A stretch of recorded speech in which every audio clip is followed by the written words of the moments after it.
আপনারা রাষ্ট্রের কাছে অনেক কিছু চান, কিন্তু রাষ্ট্র পরিচালনার মধ্যে সবচাইতে মূলনীতি হওয়া উচিত আমরা রাষ্ট্রকে কি দিতে পারি।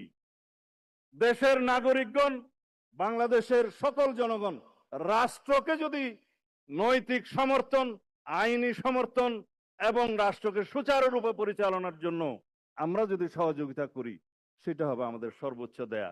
একটু আগে বিএনপির স্থায়ী কমিটির সদস্য জনাব সালাউদ্দিন আহমদ সাহেব বলেছেন, আমরা সবাই রাষ্ট্রের কাছ থেকে দাবি দাওয়া পেশ করি, খুব স্বাভাবিক, কিন্তু রাষ্ট্রকে আমাদের দেওয়ার চেষ্টা করা দরকার।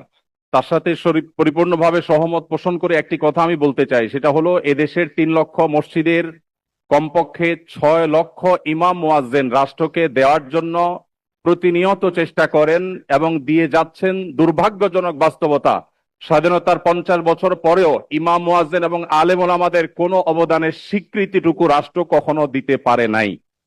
আজও বাংলাদেশের চেহারাকে যদি পরিবর্তন করে দিতে হয়, আজও বাংলাদেশকে যদি স্বনির্ভর করতে হয়, আজও বাংলাদেশের পরিবেশ সচেতনতা সৃষ্টি করে যদি সাফল্য অর্জন করতে হয়, পরিবেশ বিপর্যয় যদি রোধ করতে হয়, যে কোনো দুর্যোগ মোকাবেলা যদি সফলভাবে করতে হয়, দেশের শুধু মসজিদগুলোকে, ইমাম মুয়াজ্জিনদেরকে যদি রাষ্ট্র অন করে, ইমাম মুয়াজ্জিনদেরকে যদি সে সুযোগ দেয়, তাদেরকে যদি অন্তত কাজ করবার পরিবেশটা করে দেয়, আমার বিশ্বাস বাংলাদেশের চেহারা পরিবর্তন করতে আর কোনো কিছুর তেমন বেশি প্রয়োজন হবে না। 3 লক্ষ মসজিদ, সরকারি হিসেব মতো কমপক্ষে 3 লক্ষ মসজিদ, আরো বহু আগে বলা হয়েছে, সেটা এখন 3 লক্ষের অনেক বেশি চলে গেছে স্বাভাবিকভাবে। 3 লক্ষ মসজিদে প্রতি জুমার দিনে 12:30 থেকে 1:30 পর্যন্ত এই সময়ের মধ্যে গড়ে যদি 100 মানুষ একটা মসজিদে জুমার নামাজে খতিব সাহেবের খুতবা শোনার জন্য আসেন, তাহলে 3 কোটি মানুষ হয়। বাংলাদেশের সমস্ত টিভি চ্যানেল, সমস্ত মিডিয়া একযোগে সবচেয়ে পিক টাইমে এত বেশি দর্শক কখনো পায় বলে আমি মনে করি না। এবং সারা সপ্তাহের সবচাইতে মূল্যবান সময় বৃহস্পতিবার রাতে, শুক্রবার অফিস নেই, স্কুল কলেজ নেই, মাদ্রাসা নেই, সবাই ফ্রেশ একটা ঘুম দিয়ে, সপ্তাহের সবচাইতে ভালো গোসলটা দিয়ে, সবচেয়ে ভালো নাস্তাটা করে, সবচেয়ে সুন্দর পোশাকটা পরে, সবচেয়ে ভালো আতর পারফিউম ব্যবহার করে, সবচেয়ে মূল্যবান সময়টা খতিব সাহেবদের সামনে গিয়ে দোজানো হয়ে বসে। পৃথিবীর অন্য কোন কৃষ্টি, কালচার, কোন সিস্টেমে একসাথে একটা দেশের 3 কোটি মানুষকে অ্যাড্রেস করার এই সুযোগ ইমাম সাহেব, খতিব সাহেবরা ছাড়ার কারোর হাতে নেই।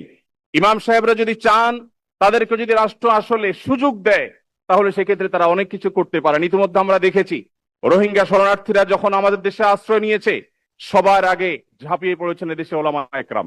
প্রতিটা দুর্যোগে ওলামা একরাম যে ঝাঁপিয়ে পড়েন, সেটা নিঃস্বার্থভাবে হয়, স্বার্থহীন ভাবে হয়। আমার উদাত্ত আহ্বান যে আগামীর বাংলাদেশে এদেশের মসজিদগুলোকে, আলেম ওলামাদেরকে যেন রাষ্ট্র অন করে, তাদেরকে কাজের সুযোগ দেওয়া হয়। কোনো বেতন ভাতার সুবিধা দেওয়া, এটা আসলে দয়া দাক্ষিণ্যের বিষয় নয়।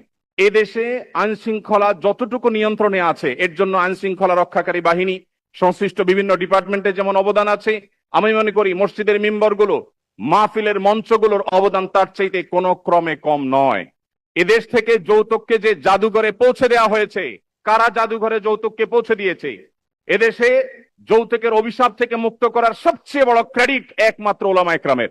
এখনো কোন মসজিদের মিম্বর থেকে, কোন মাহফিলের মঞ্চ থেকে মানুষকে চুরি করতে, দুর্নীতি করতে, ডাকাতি করতে, মাদকাসক্ত হতে, কোনো খারাপ কাজের প্রতি আহ্বান করা হয় না। এই সমস্ত মঞ্চগুলো থেকে বহু মানুষ খারাপ পথ থেকে ফিরে আসে। আমরা যদি একটা সৎ, দক্ষ এবং ভালো নাগরিক গড়ে তুলতে চাই, তাহলে সেক্ষেত্রে মসজিদগুলোকে আমাদের অন করতে হবে। আমি বিশ্বাস করি আগামীর বাংলাদেশে সেটি হবে, আমরা সবাই সেটি প্রত্যাশাও করি। আমরা মসজিদ কেন্দ্রিক যে সমস্ত ব্যবস্থাপনা করা যায়, পরিবেশ সুরক্ষা, পরিচ্ছন্নতা অভিযান, দারিদ্র্য বিমোচন, স্কিল ডেভেলপমেন্ট মূলক বহুমুখী কার্যক্রম আমরা সম্পন্ন করতে পারি। আমি সালাউদ্দিন ভাইয়ের সাথে পরিপূর্ণ একমত। শুধুমাত্র রাষ্ট্রের কাছ থেকে নেওয়ার ব্যাপার না, আমাদেরকে দেওয়ার চেষ্টা করতে হবে, এবং আমার বিশ্বাস ওলামা একরাম সেটা করতে চান, কিন্তু তাদেরকে সেই সুযোগটা দেওয়া হয় না। এদেশের আলেমদের কোন অবদানকে আজ 50 বছরের মধ্যে স্বীকৃতি দেওয়া হয়েছে আমি জানতে চাই। দুর্ভাগ্যজনক বাস্তবতা, সেটি আসলে হয়নি। তা আমরা নতুন বাংলাদেশে অন্তত প্রত্যাশা করি যে আমরা সবাই মিলে, শুধু আলেম ওলামা নয়, সকল ধর্মের মানুষ কাঁধে কাঁধ মিলিয়ে আমাদের এই প্রিয় বাংলাদেশকে আমরা বিশ্বের দরবারে উন্নতির চরম শিখরে পৌঁছতে চাই। আমাদের পরে স্বাধীনতা অর্জন করে পৃথিবীর বহু দেশ এমন অগ্রসর হয়েছে, যেটা দেখে আমাদের কষ্ট হয়, দুঃখ হয়। আজকে ভূমিকম্পের যে ভয়াবহতা নিয়ে প্রত্যেকটা মানুষ আতঙ্কে দিন পার করছে, কি হয়েছে? এদেশে একটি মানুষের জীবন নিরাপদ করবার জন্য যথাযথ ব্যবস্থাটুকু পর্যন্ত আমরা নিতে পারিনি। আমি আশা করি আগামীর বাংলাদেশে যারাই আসবেন আমরা প্রত্যেকে এই ব্যাপারগুলোতে সচেতন থাকব। আমরা দোয়া করি আল্লাহ রাব্বুল আলামিন আমাদের রাজনৈতিক নেতৃত্বকে সেরকম শক্তি, সামর্থ্য, মানসিকতা সবকিছু দান করেন। ওলামায়ে কেরামের মূল্য যদি কোনো জাতি দিতে না পারে তাদের চেয়ে বড় দুর্ভাগা আর কেউ হতে পারে না। আমি প্রায় সময় বলি এই দেশকে যদি নিরলস ভাবে, নিঃস্বার্থ ভাবে কোনো মানুষ ভালোবাসে, ওলামায়ে কেরাম হলেন সেই মানুষগুলো। অনেকে আছেন যাদেরকে হয়তো পার্শ্ববর্তী দেশ গ্রহণ করবে, অনেকে হয়তো আমেরিকা গ্রহণ করবে। ওলামায়ে কেরাম তাদের জায়গা এই দেশ, এই মাটি, ইনশাআল্লাহ তাআলা। তো আমি আশা করছি মসজিদে ওলামায়ে কেরাম নির্বিঘ্নে তাদের দায়িত্ব পালন করবেন। আলেমদেরও দায়িত্বশীলতার জায়গা আছে, আলেমরা যথেষ্ট দায়িত্বশীলতার সাথে আমাদের দায়িত্বগুলো পালন করতে হবে। রাষ্ট্রকে এগিয়ে নিয়ে যাওয়ার পিছনে আমাদের ভূমিকা পালন করতে হবে, ঐক্যবদ্ধভাবে কাজ করতে হবে। সেই সাথে রাষ্ট্র আলেমদেরকে ওন করতে হবে, আপন করতে হবে, সেই সুযোগ দিতে হবে, সেই স্বীকৃতি দিতে হবে। আমি আশা করছি আগামীর বাংলাদেশ সেই জিনিসটি হবে। আমাদের সবাইকে আল্লাহ তাআলা সেই তৌফিক দান করুন।